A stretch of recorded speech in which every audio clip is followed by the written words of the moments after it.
I would say this about censorship. You can look at it as this cult expressing its power. We're so powerful. We'll censor this. We'll delete that. But I see it in another way. When I look at this censorship, I see desperation. I really do. I see absolute desperation. Because the official narrative, not least of this virus pandemic, is so ludicrous, so full of holes, so like the masks, so unsupportable by the evidence, that the only way they are going to protect it and hold it together is by censoring any exposure of it whatsoever. And that includes these doctors, which were not going to the levels of exposure that I'm going to, but even to the level they went to, they have to go as well.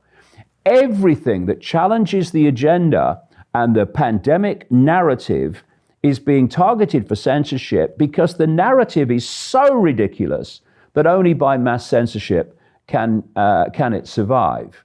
And so I don't see this as a power, a power of the cult expression of censorship. I see it as a desperation of the cult, because they know how little it would take if it went into mass circulation to take their narratives apart. I've done it in The Answer. And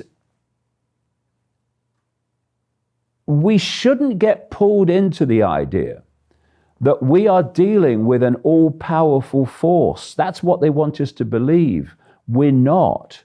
We're dealing with the equivalent of frightened little boys and girls in short trousers who know that they can only survive and they can only continue to advance their agenda, indeed survive any agenda, if they keep the population in ignorance that there is an agenda and that there is a force behind the direction of human society, and B, they keep the target population in a sense of powerlessness and in a sense of little me, what can I do? And they have to hold those two things, because if they don't, the game's over. Like I say, the game's over if enough people just say, no, we're not doing it. No, we're not doing it. It's over. That's how tenuous this cult is in its holding on to power. And it knows it. It knows that its power and its agenda can fall in a ridiculously short time if the perceptions of humanity change, and if there's any free flow of information to expose and unravel its ludicrous narratives that we're supposed to believe. So it's not censoring because it's a bit of fun. It's censoring because it's got no choice. And you know, people say, Brian, well, it seems as if they don't really care anymore about, that we know. Well, they do. They'd rather we didn't know. They'd rather we didn't see the blatant censorship that's going on, that's almost laughable in its extreme. They'd rather we didn't see that. But they haven't got a choice. They have to go to those extremes because their official narrative is so ludicrous, a child could take it apart.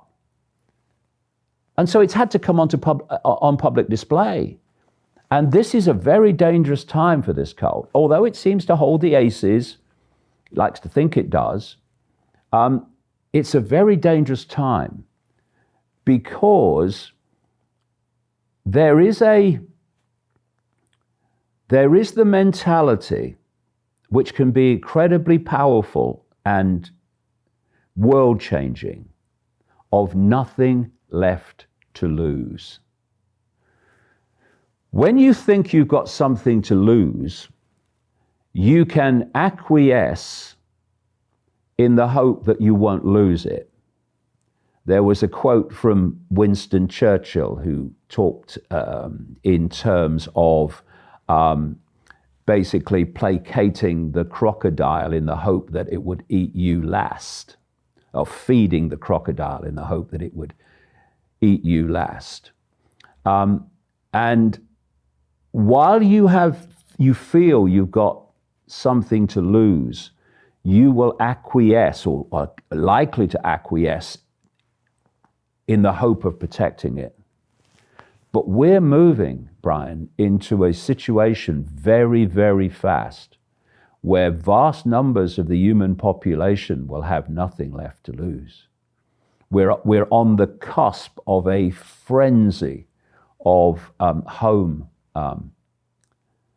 evictions and foreclosures coming up, and people thrown out of their homes. And we are coming to the end of the furlough payments.